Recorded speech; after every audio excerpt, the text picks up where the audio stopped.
할렐루야. 예, 오늘은 민수기 14장 1절로 38절의 말씀으로 함께 은혜를 나누십시다. 본문의 내용은 그 이스라엘 백성이 하나님 앞에 크게 징계받는 내용이죠.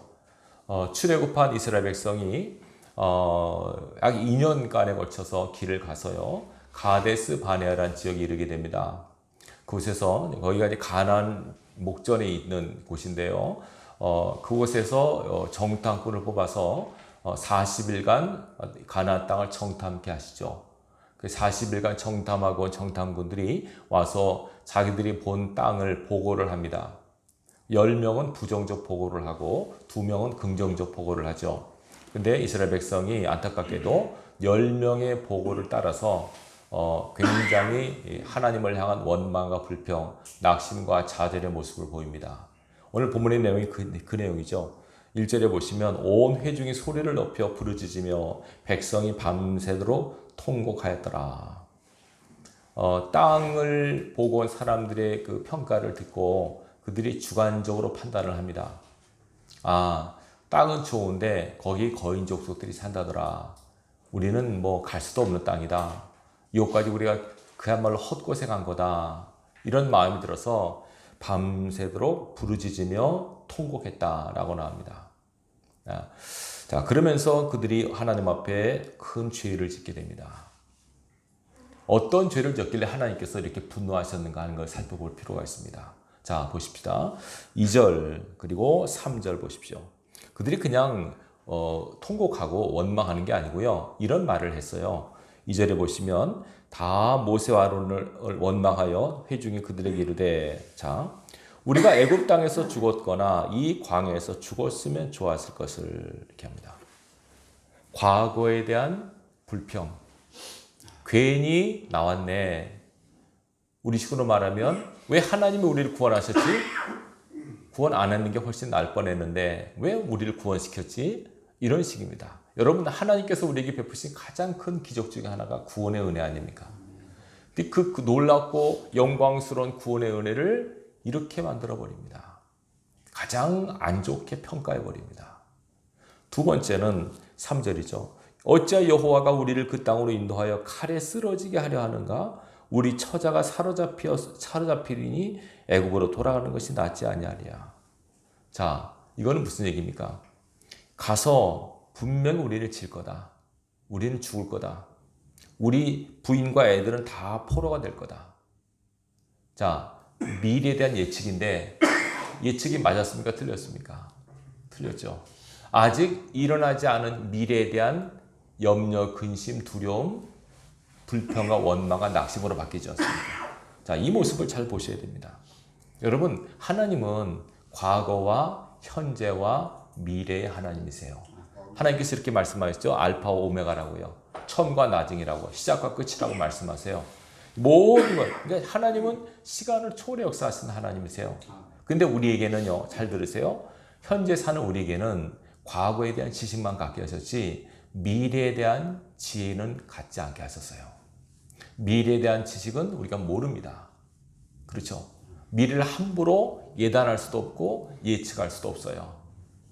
여러분 하나님 앞에 함부로 미래를 얘기하는 것은 굉장히 위험한 일입니다. 왜 하나님께서 점치는 거 싫어하시는지 아시죠? 그들은 미래를 예측하거든요. 미래는 하나님의 것이에요. 하나님의 소관인데 함부로 어떤 것도 어떤 영도 어떤 사람도 미래를 함부로 말해서는 안 돼요. 근데 감히 하나님 백성이 적어도 하나님께서 인도하신 그 약속의 땅을 바라보면서 다 죽을 거야 우리는. 우린 다 포로가 될 거야. 그렇게 얘기를 하는 겁니다. 얼마나 하나님께서 분노하셨을까요? 이 두 가지 큰 죄. 그리고 뭐라 합니까? 애굽으로 돌아가자. 애굽 그때가 낫다. 그러면서 한 지휘관을 세워가지고 애굽으로 돌아가려고 작전을 짜버려요. 좀 더 나가서 자, 이 모습을 본 모세와 아론이 하나님 앞에 기도하죠. 그 다음에 여호수아와 갈렙이 옷을 찢습니다. 너무 안타까워서. 아니 하나님께서 주시만 했으면 갈 수 있어. 왜 그러냐. 너무 답답하고 안타까워서 옷을 찢는 이 행위를 하죠. 하나님이 기뻐하시면 갈 수 있다. 그들을 두려워하지 말자. 우리가 하나님께서 원하시면 갈 수 있어. 그들은 우리의 먹이야. 하나님께서 우리와 함께 하시잖아.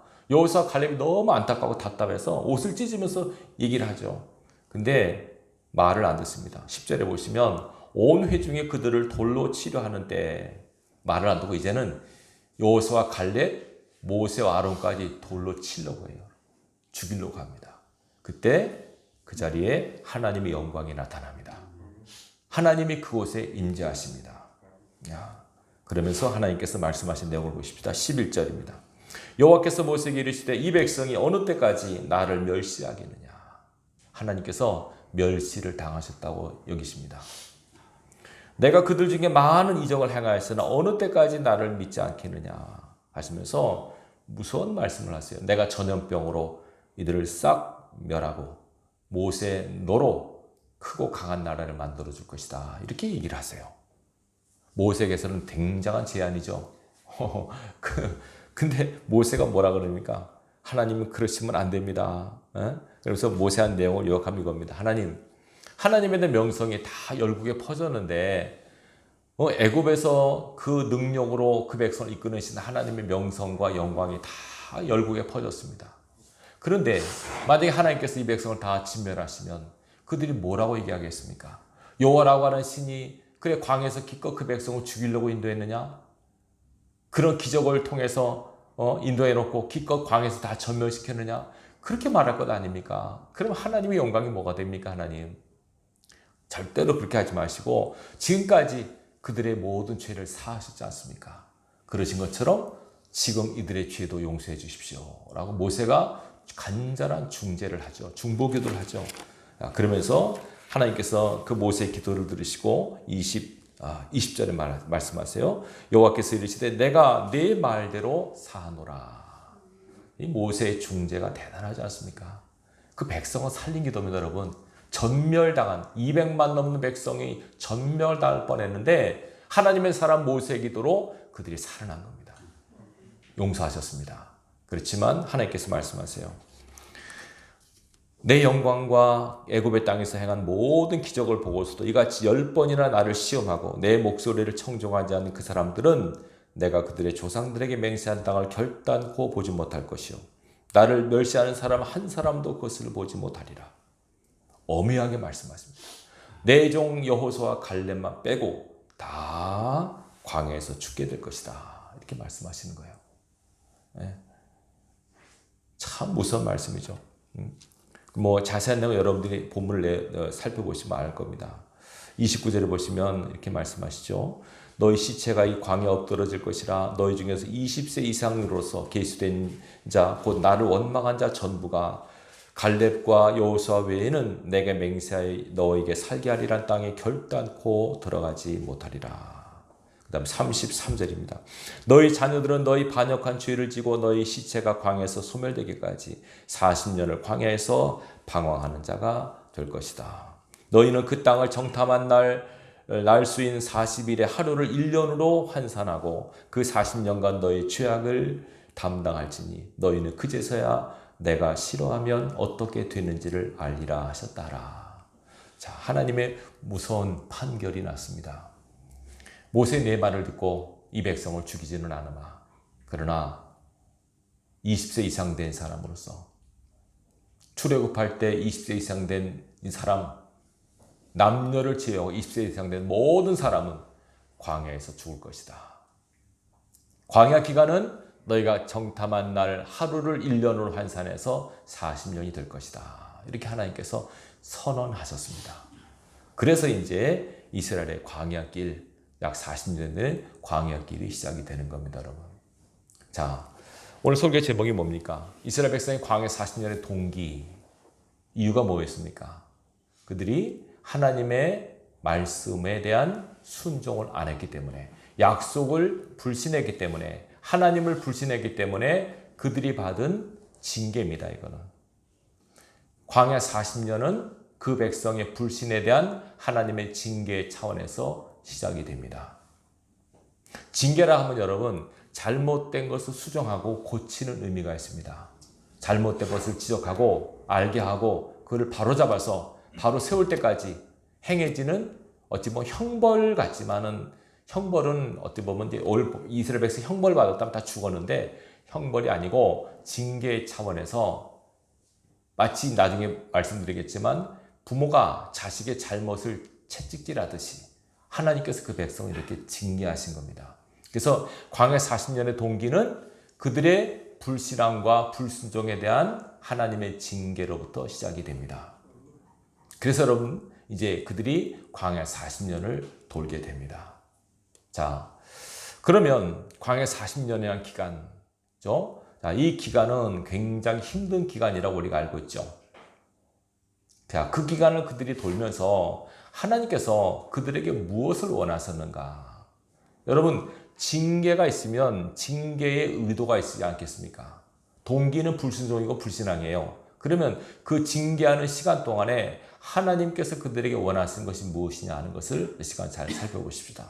자, 돌리시지만 잘 보시기 바랍니다. 첫 번째, 자, 이스라엘 백성이 광야를 돌 때 여러분들이 아마 머릿속에 그려보시면 좋을 것 같습니다.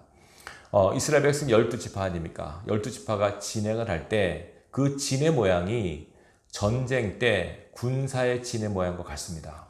그래서 가운데 성막이 있고, 그죠? 12지파가 동서남북 4지파씩, 3지파씩 12지파가 행진을 합니다. 움직입니다.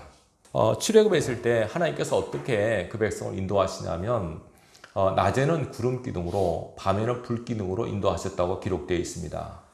이렇게 40년을 인도를 하세요. 그렇죠? 근데 특징이 뭡니까? 이스라엘 백성이 움직일 때 움직임의 기준이 뭐였습니까? 바로 구름 기둥입니다. 불 기둥은 밤에는 잘 안 움직이죠. 그러니까 구름 기둥 기준이 됐다고 보시면 돼요. 구름 기둥이 움직이면 그들이 움직였고 구름이 서는 곳에 그들이 섰습니다. 구름이 머무는 동안, 움직이지 않는 동안 그들이 머물렀고 또 구름이 움직이면 그들이 또 움직입니다. 그렇죠? 자, 이것을 뭘 상징한다고 생각하십니까? 하나님께서 그렇게 광야 40년 동안 불기둥과 구름기둥으로 성경에 보면 하루도 없어지지 않고 40년 동안 꼬박 그 길을 그렇게 걷게 하십니다. 그걸 통해서 뭘 우리에게 가르쳐 주시냐면 이스라엘 백성은, 하나님의 백성은 하나님의 인도를 따라가야 된다고 하는 것을 말씀하는 거죠. 절대로 구름기둥보다 앞서서는 안 됩니다. 구름기둥이 움직여야만 움직이게 되었습니다. 절대로 구름기둥, 불기둥보다 앞서 행진하면 안 됐습니다. 뭐 행진할 수도 없고요. 뭐 광야의 길도 없는데 어디로 가겠습니까? 지리도 모르는데. 그냥 하나님의 인도를 따라서 그 인도를 따라 졸졸졸 따라가는 그 형국을 보여주고 있습니다. 이것은 어떤 의미냐? 오늘 이제 민수기 9장 15절부터 23절까지 계속 말씀하는 게 뭐냐면 여호와의 명령이란 말이 8번이 나와요. 여호와의 명령을 따라 여호와의 명령을 따라 행진하였고 멈췄고 머물렀고 계속 나옵니다. 여호와의 명령. 하나님께서 구름 기둥을 통해서 그들에게 말씀하시는 겁니다. 움직이라고. 또 서라고. 하나님이 움직이실 때 움직이고 하나님이 서실 때 서는 이 모습을 통해서 무슨 훈련을 시키느냐?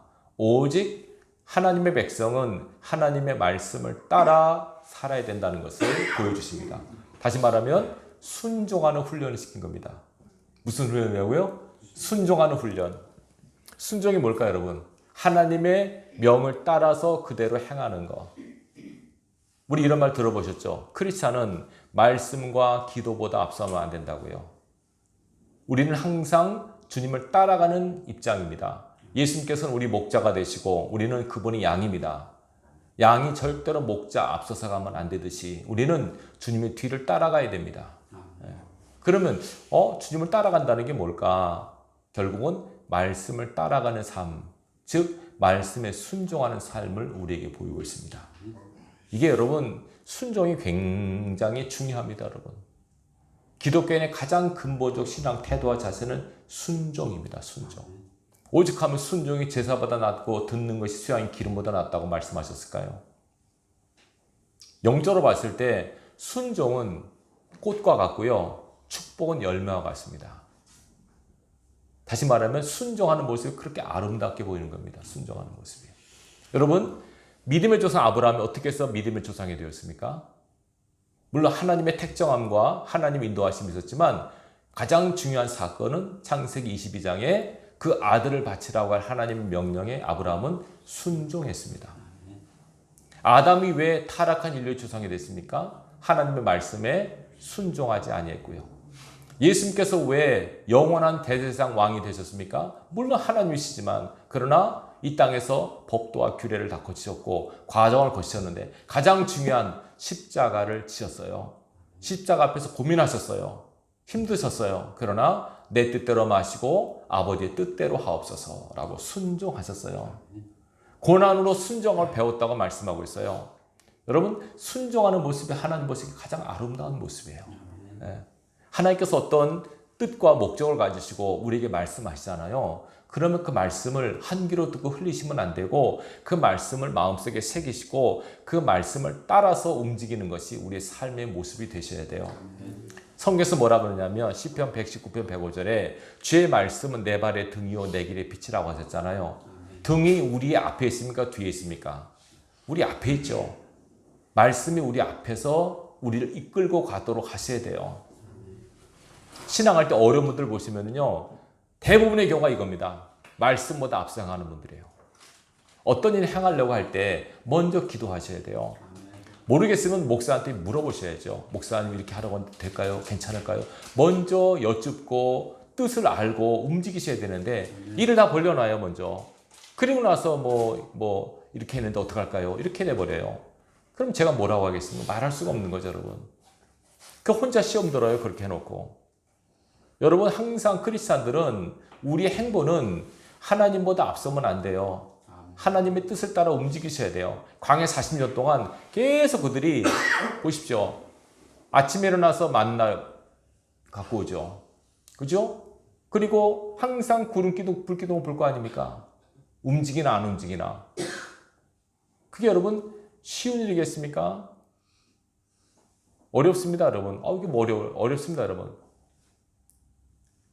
왜 크리스찬들이 복 못 받느냐? 첫 번째 이유, 순종 안 했기 때문에 그렇습니다. 단순합니다. 그냥 죄송하지만 가장 좀 이렇게 어리석은 사람처럼 그저 말씀은 예 알겠습니다. 예 알겠습니다. 이러면 끝납니다. 왜 그래야 되죠? 왜 그렇게 해야 되죠? 퀘스천 받고 왜 물론 이해가 되죠. 그러나 하나님의 인도하심에 대한 절대 믿음이 있으면 어디로 인도하든 어떻게 되든 하나님께서 앞서가신다고 하는 믿음이 있으면 그냥 말없이 따라가면 됩니다. 예수님께서 순종하실 때 털강자 앞에 잠잠한 어린 양으로 표현되고 있죠. 그렇죠? 얼마나 두렵겠습니까, 여러분? 털강자 앞에 어린 양 얼마나 두렵겠습니까? 양이 털 깎을 당할 때 두렵죠, 막. 근데도 그냥 가만히 있습니다. 하나님의 뜻이 있으니까 어떻게 하시겠지? 그 믿음으로 움직이는 겁니다. 이걸 여러분들이 깊이 생각하시길 바랍니다. 첫 번째, 하나님께서 이 광야 40년을 통해서 그들에게 순종하는 모습을 가르치십니다. 이거는 영적인 광야 생활을 하는 저와 여러분 똑같습니다. 먼저 순종하셔야 됩니다. 순종이 먼저입니다. 그럼 먼저 말씀을 받아야죠. 설교를 통해서 성경을 읽으시다가 기도하는 가운데 성령의 감동이 오시면 그 감동을 따라 움직일 때 하나님께서 역사하심을 기억하시기 바랍니다. 자, 두 번째입니다. 두 번째, 이스라엘 백성 광야 40년 동안 뭘 가르치셨을까? 자, 여러분이 지금 광야 40년 광야 현장에 내가 있다고 가정해 보십시오. 여러분 지금 이스라엘 백성입니다. 자, 보십시오. 광야 40년 동안에 그들이 뭘 할 수 있을까요? 이스라엘 백성이 잘 들으세요. 농사를 했습니까? 양을 쳤습니까? 그들이 한 일은요. 아침에 일어나서 만나 수고하는 일. 그리고 또 하나 한 거. 구름 기둥 움직이면 짐 싸가지고 따라간 일밖에 없습니다. 그들이 한 건 없습니다. 자, 그러면 보세요. 이런 상태에서 그냥 아무것도 할 일이 없이 주는 밥만 먹고 사는 겁니다. 어떤 생각이 들겠습니까, 여러분? 자, 보세요. 출애굽한 이스라엘 백성이 약 200만 명이 출애굽했다고 생각이 되잖아요. 그 가운데 도는 겁니다, 광야에서. 그 중에 약 120만 명이 죽었다고 생각이 돼요, 광야에서 40년 동안에. 그러면서 계속 그들이 그냥 태어난 사람도 있죠. 죽은 사람도 있고요. 그러니까 제가 봤을 때는 그냥 장례 치는 일이 더 많았다고 생각이 돼요. 광야 40년 동안에 그들이 한 일은 없어요. 그냥 움직인 거예요. 구름 따라 움직이고 구름 따라서 그거밖에 없어요. 여러분 같으면 그 생활에서 어떻게 되겠습니까? 발전이 있습니까? 없습니다. 진전이 있습니까? 없습니다. 어디를 향하러 가는 게 아닙니다. 지금 그냥 도는 겁니다. 광야를. 가나를 향해 가는 게 아니고 그냥 광야를 도는 겁니다. 말씀하시잖아요. 방황할 거라고. 돌 거라고. 그러니까는 이게 얼마나 힘든 시간입니까, 여러분? 이것이 어떻게 적용되는지 아십니까? 우리 신앙할 때 이래요. 아니, 예수를 믿는데 아무런 진전이 없는 거예요. 생활의 발전도 없고 믿음의 진전도 없고 뭐 그냥 똑같은 생활의 반복이에요. 우리도 그렇지 않습니까? 아니, 여기서 10년 이상이면 똑같아, 형도들이. 왜 진전이 안 될까? 그러면 여러분 답답한 느낌 안 드십니까? 지루한 느낌 안 드세요? 뭐 이러지? 애를 써도 그냥 그 자리네. 이스라엘 백성이 광야 돌 때 돈데 또 돌고 여기 그 자리네. 계속 똑같은 거. 한 일도 별로 없어요. 농사도 안 하고 목축도 안 하고 아무것도 한 거 없어요. 그럼 생각해보세요. 뭘 했겠나 이스라엘 백성이 광야 40년 동안에. 아침에 일어나서 만나 수고하죠. 뭘 했을까요? 그냥 나무 했을까요? 집 지었을까요? 땅 샀을까요? 아무것도 안 했습니다. 땅도 살 필요도 없고 집도 질 수 없고 항상 그냥 뭐 하는 게 없습니다. 그냥 먹고 쉬고 뭐 안식일날 또 완전히 쉬고 6월절도 지키지 않았습니다. 6월절도 딱 출애굽할 때 한 번 지키고 마지막 길가에서 한 번 지키고 6월절 딱 3번 지켰습니다. 40년 동안에. 6월절도 안 지키고 안식일만 겨우 지켰죠. 움직이지 말라, 일하지 말라. 안식일 지키고 한 게 없습니다. 이스라엘 백성이 업적이 하나도 없습니다. 40년 동안에. 하나도 진전이 없고 성장도 없고 없습니다. 아무것도. 물론 징계의 시간이기 때문에 그렇지만 여러분 삶에서 아무런 발전이 없다고 느낄 때 어떤 생각이 드십니까? 지루하고 답답하고 힘들죠. 그러나 그 기간을 견뎌야 했습니다. 그게 굉장히 힘든 시간입니다, 여러분. 아무리 해도 노력이 없어요. 아무리 노력해도 성과가 없을 때. 열심히 했는데 결과가 없을 때. 삶의 진전이 없을 때. 계속 똑같은 다람쥐 쳇바퀴 도는 삶이 계속될 때. 지루하고 답답하고 짜증이 나고 힘들죠. 근데 그것도 하나님께서 훈련시킨 훈련의 과정 가운데 있습니다. 크리스찬들은 여러분 인내하는 법을 배우셔야 됩니다. 참고 견디는 거. 어떤 환경이든지 참고 견뎌야 됩니다. 사람이라고 하는 뭔가 어떤 일에 대한 결과에 의미가 있고 보람이 있고 진전이 있을 때 소망을 갖잖아요. 근데 아무리 해도 똑같은 거예요. 40년 동안 그 모습이에요. 그럴만한 지루하고 답답합니까? 그러면 하나님께서 그 기간에 안 계셨습니까? 하나님께서 늘 함께 하셨습니다. 매일 만나를 주셨고 매일 밤에는 불기둥, 매일 낮에는 구름기둥이 함께 있습니다. 하나님이 동행하시는데 왜 그대로지? 왜 삶의 발전이 없이? 내 삶은 왜 그대로지? 답답하죠. 곤고하죠. 아니, 하나님 함께 하시는데 왜 그럴까요? 그런 기간이 필요합니다. 그래서 광야 기간은 하나님께서 그 백성에게 인내를 기르게 하는 시간입니다. 참고 견디는 거. 우리가 여러분 뭐 고통 같은 것도 물론 참고 견디는 어렵지만 그냥 똑같은 상황을 계속 반복할 때 얼마나 힘듭니까, 여러분 그게. 지겹죠, 답답하죠. 특별히 같은 음식 계속 먹는 거. 만나 계속 먹는 거. 이건 여러분 진짜 그 누구도 자신 없습니다. 말씀드렸죠, 이전에 40년간 만나를 먹었다. 똑같은 거 같이 먹었다. 아침, 점심, 저녁도 만나. 다음날도 만나. 어제도 만나. 내일도 만나. 10년도 만나. 20년, 30년도 만나. 가끔씩 물론 이제 뭐 며칠하고도 먹었겠죠. 그렇지만 똑같은 걸 계속 먹습니다. 그 얼마나 힘들까요, 여러분? 그러나 그걸 참고 견뎌야 했습니다. 하나님께서 말씀하셨습니다. 줄이게 하셨다고요. 넉넉하게 안 하셨습니다. 배는 고팠죠. 그러나 굶지는 않았어요. 옷도 헤어지지 않았어요. 넉넉하진 않았어요. 그 기간 동안에 아무도 돈 벌지 못했고 그냥 죽어나가는 거예요. 태어나고 죽고 그냥 사는 거예요. 나중에 뭘 했겠습니까? 여러분 생각해 보세요. 물론 결혼했겠죠. 그동안에 그 서로 뭐 이입지 텐트 가자 뭐 왔다 그랬죠. 하는 일 없어요. 실업자예요, 실업자 여러분. 실업자가 얼마나 힘든지 아십니까, 여러분? 제가 아는 그 친구 중에 하나 사람이 6개월을 쉬니까 코피가 나더래요. 노는 게 이렇게 힘들지 몰랐다는 거예요. 6개월을 쉬니까 코피가 나더래. 아, 그렇구나. 일하는 게 얼마나 행복한가. 어떤 사람 너무 일 때문에 힘들다고 하는데 아닙니다. 할 수 있는 일이 있는 것이 감사한 일이고요. 건강도 감사하셔야 돼요. 이스라엘 백성이 할 일이 없어요, 여러분. 광야 40년 동안들이 뭘 했습니까? 아무것도 없어요. 할 일 없습니다. 그냥 움직인 겁니다. 텐트 치고 텐트 걷고 텐트 치고 텐트 걷고 그 일만 한 겁니다. 인내를 키우십니다, 여러분. 답답한 루틴이 계속될 때 잘 견뎌낼 수 있길 바랍니다. 진전이 없는 삶을 보시더라도 견뎌낼 수 있길 바랍니다. 때가 있습니다, 여러분. 이것이 둘째 교훈입니다. 세 번째는 자 보십시오. 이것도 잘 보셔야 됩니다. 이스라엘 백성이 광야를 돌 때, 그죠? 오늘 뭐라 그랬냐면 아까 읽은 민수기 9장에 보면 그들이 어떻게 움직이는 기준이 뭐였습니까? 구름 기둥의 움직임에 따라서 움직였다 그랬죠. 그죠? 근데 보면 이게 민수기 33장에 보면요. 그들이 광야 40년 동안에 몇 번 움직였냐면 42번 움직입니다. 42번 텐트를 쳤다. 이사를 했단 말입니다. 쉽게 말하면. 자, 그러면 42번 이사를 했으면 1년에 약 한 번꼴로 이사를 한 겁니다. 이해되시겠죠? 1년에 한 번꼴로 이사한 거, 움직인 거예요.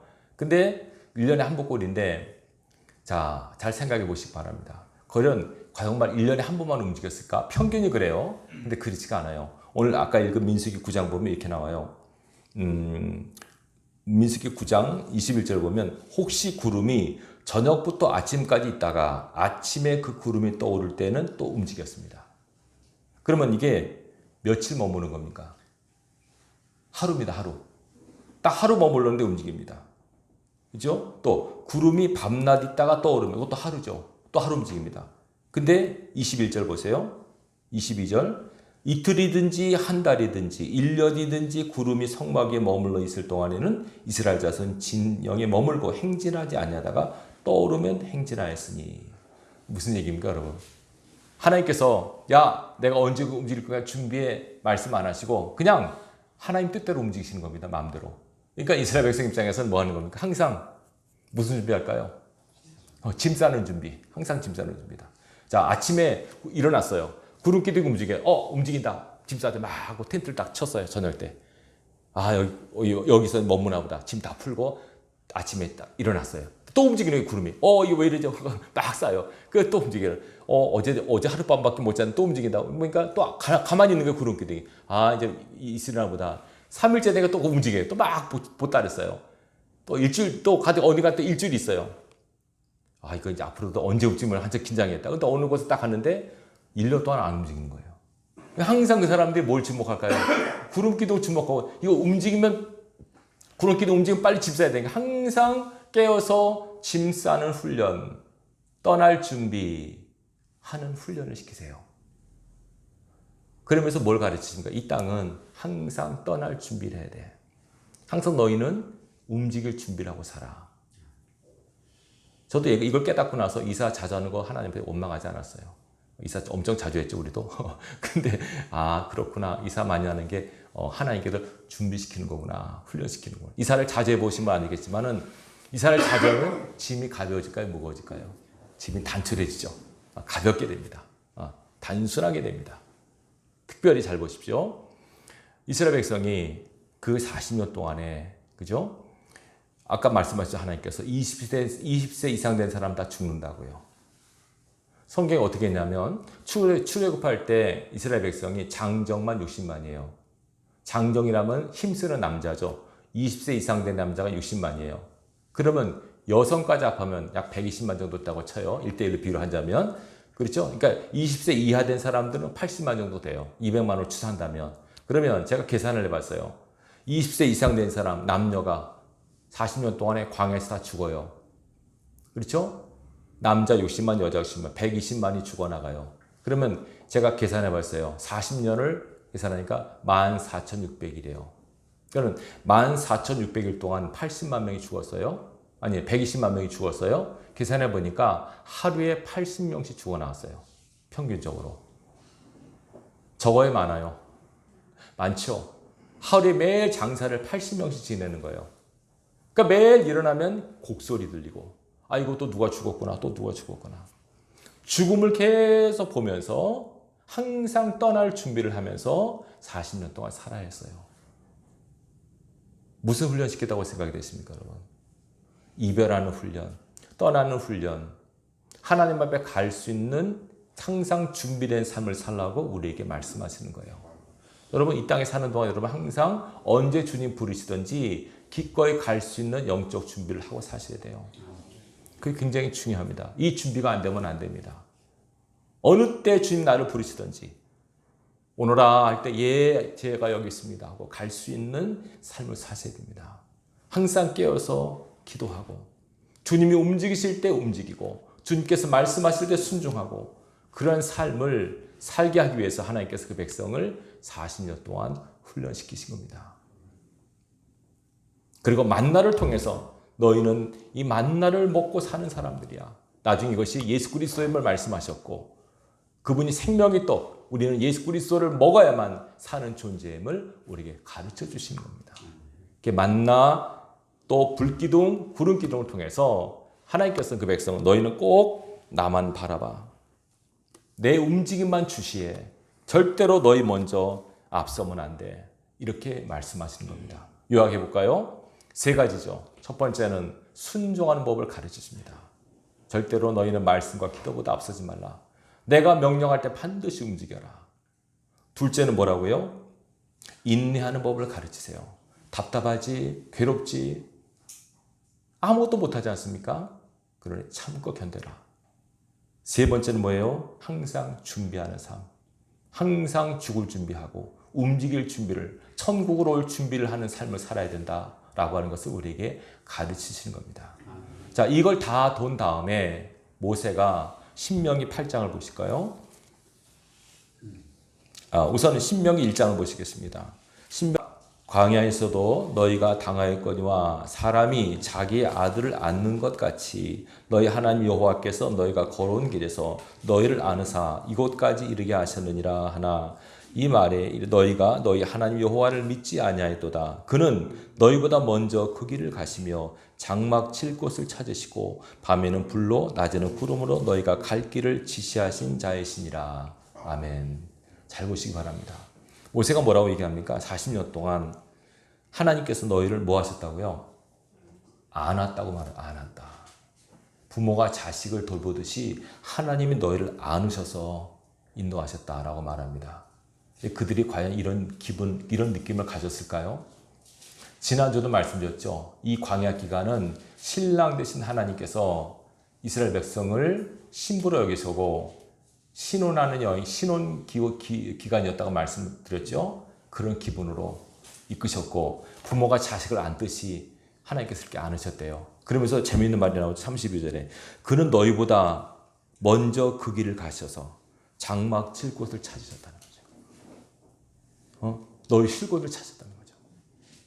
그러니까 여러분 잘 보세요. 이스라엘 백성이 그냥 움직인 게 아니라 하나님께서 움직이셨는데 하나님께서는 이스라엘 백성 쉴 때 다음 어디로 가지? 어디서 쉴까? 어디로 갈까? 어디로 머물까? 하나님께서 미리 앞서 행하셨다고 얘기하지 않습니까? 우리가 장막 칠 곳을 미리 찾아서 움직이신 거예요. 그들은 전혀 모르죠. 그냥 따라가는 거죠. 그러니까 단순해요. 여러분들이 이치하지 마시고 하나님께서 움직이신 대로만 하면 돼요. 그분은 우리 앞서 행하신다고 약속하셨고 광야 40년 그걸 보이지 않습니까? 그 옛날 광야의 삶을 인도하신 하나님께서 오늘도 영적 광야의 길을 저와 여러분의 삶을 그렇게 인도하세요. 앞서 행하신 하나님, 우리는 그 뒤를 따라서 잘 따라만 가면 돼요. 곁길로 가거나 못 따라가거나 내 마음대로 가거나 해서는 안 되고 그 길을 따라가면 앞서 행하신 하나님께서 우리가 어디로 가야 될지, 어디서 쉬어야 될지, 뭘 해야 될지 다 아시고 인도하신다는 거예요. 그 길이 때로는 곤고하고 지루해 보이고 또 힘들고 어려워도 아, 주님이 함께 하시는구나, 우리 앞서 행하시는구나 라고 하는 믿음만 있으면 그 길을 따라갈 수 있어요. 그거 훈련 안 되면 절대로 가나안에 못 들어가요. 가나안이라고 하는 영적 축복의 시간이거든요. 그 은혜 시간, 축복의 시간 누리기 위해서 여러분들이 이 광야 40년 잘 통과하셔야 돼요. 자, 그러면 생각해 볼까요? 광야 40년은 원래 이스라엘 백성의 커리큘럼에 있었던 겁니까? 없었던 겁니까? 원래 없었습니다, 이거는. 이스라엘이 순종했으면 그렇게 안 했어요. 근데 이스라엘이 이걸 만든 겁니다, 이거. 하나님께서 원래 출애굽할 때 400년은 하나님 정하신 기간이에요.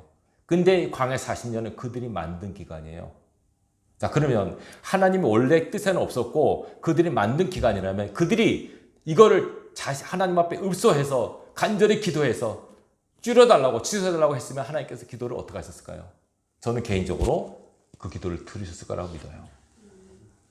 하나님 잘못했습니다. 우리가 실수했습니다. 용서해 주셔서 막 통곡하고 울면서 그랬으면 하나님께서 줄였을 거야 아마. 40년까지 안 됐으면 몰라요. 근데 그들이 그렇게 안 했어요. 아까 민수기 14장 보면은요. 하나님께서 그 선포를 하시자 이스라엘 백성이 슬퍼하기만 해요. 아무도 하나님 앞에 용서해달라고 살려달라고 기도 안 해요. 모세가 해서 겨우 죽음을 면했죠. 근데 그 아무도 하나님 40년 너무 길어요. 취소해주세요. 그러면 저는 분명히 하나님께서는 성품상 그러면은 화가 이렇게 났었어도 그 백성이 막 울고 통곡하고 용서를 구하면 반드시 기간을 줄였으라고 저는 생각이 돼요. 근데 아무도 그걸 안 했어요. 여러분 보십시오. 히스기야 왕 하나님께 사형선고 내리셨어요. 너 죽는다. 그럴 때 히스기야가 어떻게 합니까? 살려달라고 눈물로 기도했죠. 하나님께서 필요 없어. 내가 정한 시간이야. 넌 아무리 발버둥쳐도 안 돼. 그러지 않았습니다. 내가 내 기도를 들었고 내 눈물을 보았노라. 15년을 연장시키셨어요.